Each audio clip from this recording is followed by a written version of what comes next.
Hey everybody, and this is Jay Lost the Day, or Phelan of the Companies Guild, here again today with my friend, uh, James, there we also go. Alphonse, and many other characters. Absolutely.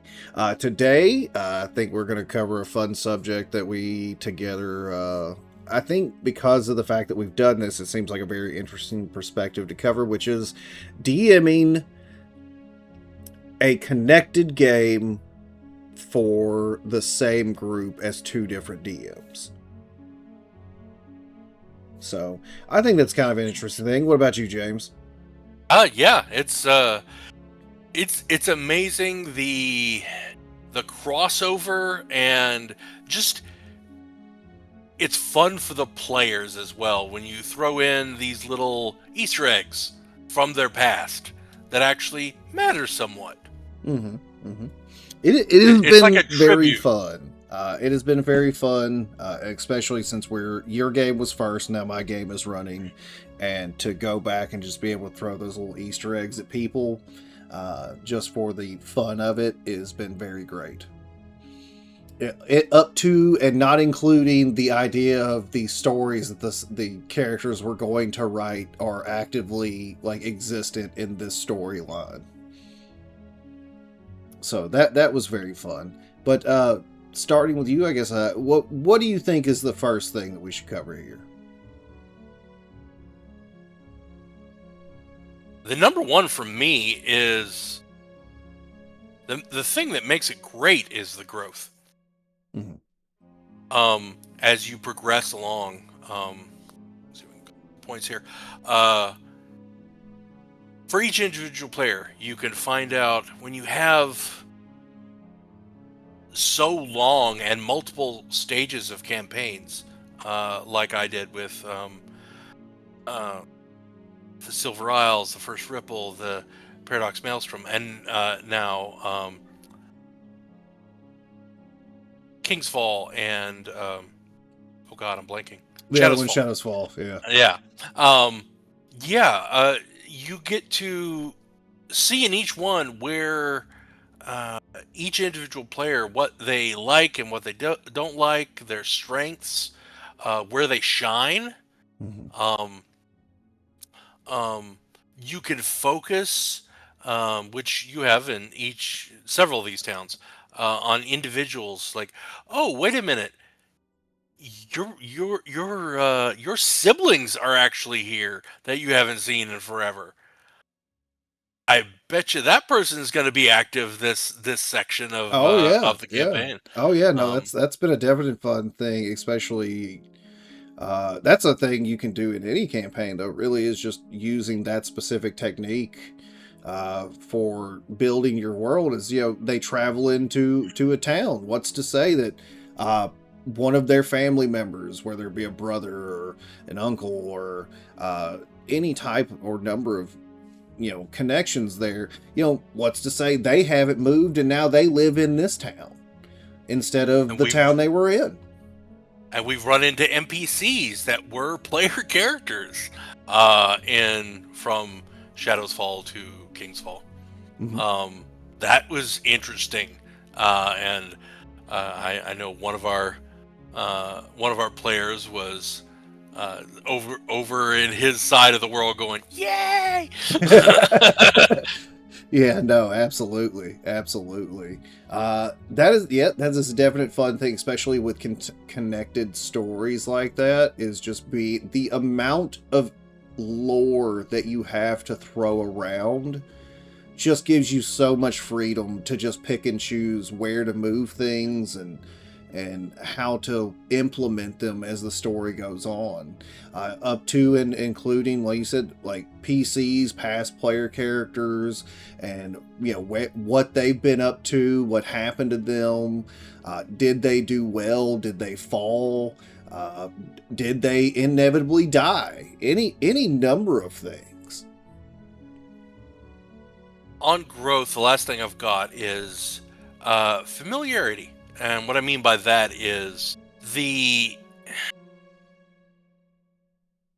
in any fantasy story you have to have a suspension of disbelief because It's not real life. No. But at the same time, you have to throw in something that connects it. And when you have a multi-part game with the same people, you can throw in things that are familiar, that make it feel like home. And that's really what's behind the company. No, Being in absolutely. another place altogether, another continent, far away from the original, but yet the guild's still there. In a new capacity, of Hmm. course. Oh yeah. New people, but it's still company guild. It is. It is. It has changed. It has evolved. Like you said, it's under new management per se, because time has inevitably gone by. But at the core of it, it is still the company. It is still everything that they strove for and tried to implement as much as they could to. For what they were, they tried really hard to make everyone else's lives better. And I think it's because of the idea that they themselves went through so many hard things that they were like, yeah, we know how bad this can get. Nobody else needs to deal with that. And I tried to carry that over in a lot of the story, which was, what would happen if these people, when they finally kind of moved on or gone, and things had time to transpire. Of course, there's a lot more to it because there's a lot of timey-wimey stuff and a lot of things inside that game, but we'll not get into that. What else, my man? The next point is something that I struggled with quite a bit because of personal reasons, and ultimately is why I stopped DMing, because I had so much trouble. But if you have people that have been with you so long, they'll keep you honest. Oh, they will. What They absolutely will.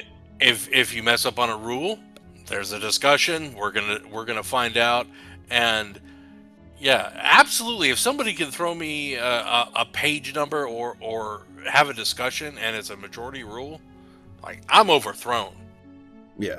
No, Yeah. absolutely. We've had many different instances of that through both of us over the years where at first it was like, oh, hey, I think this is how this works. And then it was looked up and then it was like, no, that's not how that worked. It's like, oh, okay. Yeah. Well, uh, what can I do? That wasn't, I yeah. misinterpreted it. There is no way as a DM that you can memorize every ruling. No. And there's always erratas that come up that make no sense, or that do make sense that you weren't aware of. So the more minds you have to make the game fun, the better. Which just honestly, I know this is slightly off topic with what we're talking about, but it's slightly on topic just because I'm like, the idea that detect invisibility does not allow you to see invisibility or see invisible things. And it's like, what in the flying fuck is this for No, then? that wasn't exactly right. So we're gonna have an argument with that. All right. What it was it didn't negate the advantage, which it should, because if you can see them, Oh, okay. you Yeah. can see But them. you can see, yeah, I'll give you that. You can see them. You're looking right at them. Like they Exactly. should. There's I nothing don't care if they have the advantageous of spell that. up. The But you're spell is looking at negated if them. they can see them. But again, you're looking right at them. Like it's like watching someone go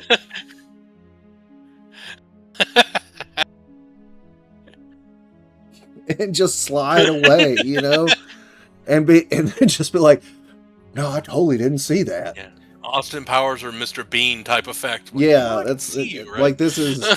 It's like this is definitely like some very British or like Benny Hill type comedy at that point, which is. Mm, mm. Also, on that vein, your players will help you with past notes. If you Oh, forgot something absolutely. and something was very crucial to that character, uh, they'll let you know. Like, but wait a minute, I thought this back here did this.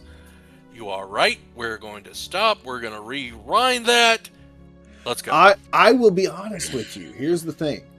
I get caught up less in moments like that are big like that, where it's like I forgot something about their story or something. We get caught up more in other moments where I have to solve disagreements. I mean, Uh, a DM is a cheerleader. that So. is true. I do a lot of disagreement solving, but like, And a leader. yes, yes. But the main thing is, I don't know. I've had less issue with just bringing something up like that was important to the character. What y'all hit me with that's the most ridiculous is when y'all actually paid attention to one of like the throwaway NPCs, and then suddenly it became important, and I'm like, Forget completely about the yeah, important ones. and I have forgotten, like I've forgotten their name, whatever I called them, everything, and then you're like, hey, what about this person? I'm like, who? Suddenly I turn into an owl. Or I ask the question I have asked many times recently, which is, what if I rot upon myself? But that is entirely different. But yeah, no. Tim. But Tim, people loved Tim. People loved Tim.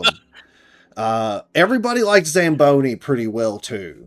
Everybody likes Zamboni, but it's You hard lost not your to volume, like. John. Huh?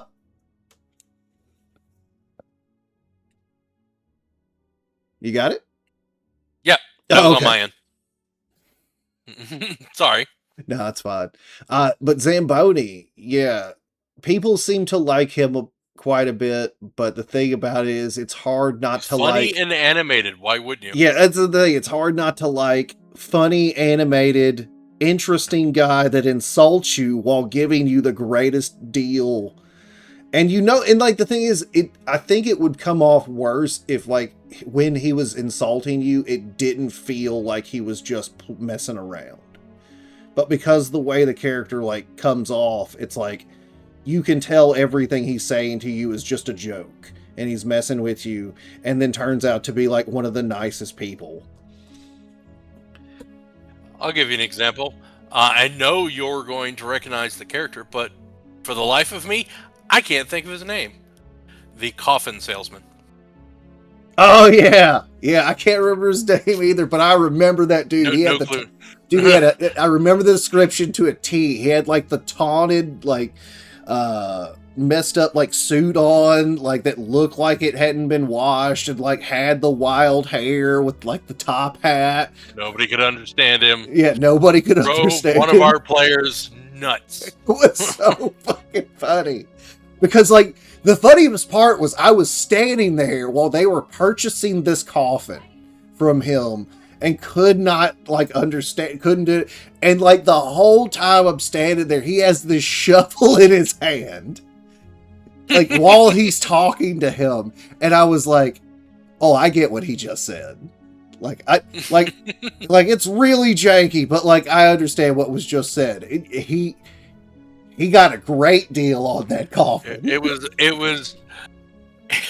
was a combination of like Boom Howard and a thick Scottish accent at the same time. Oh yeah. It was.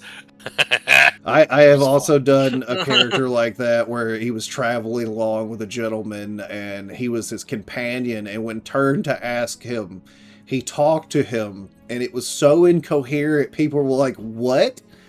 And then I replied back with the other character, like giving them the rundown. It was just like, yeah, this is a fun part. This guy has such a thick accent that like only people from where he's from or this guy really understand him.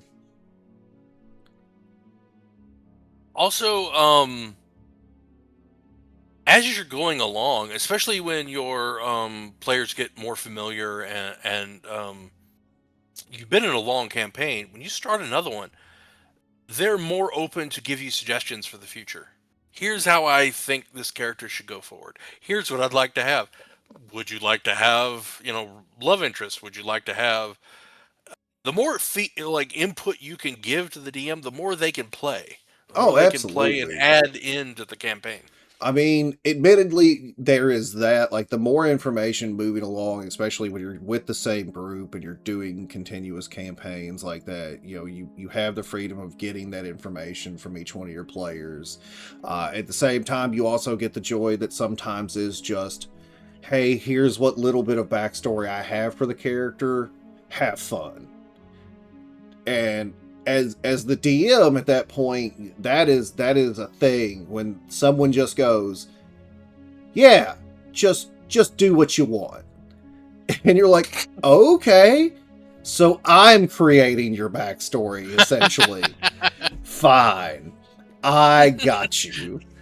And that's how you end up with some of the wild backstories and connections that have gone on with at least the current game with a lot of the characters, because a number of the players just said, here's what I have, and now as far as the rest of it, just have fun.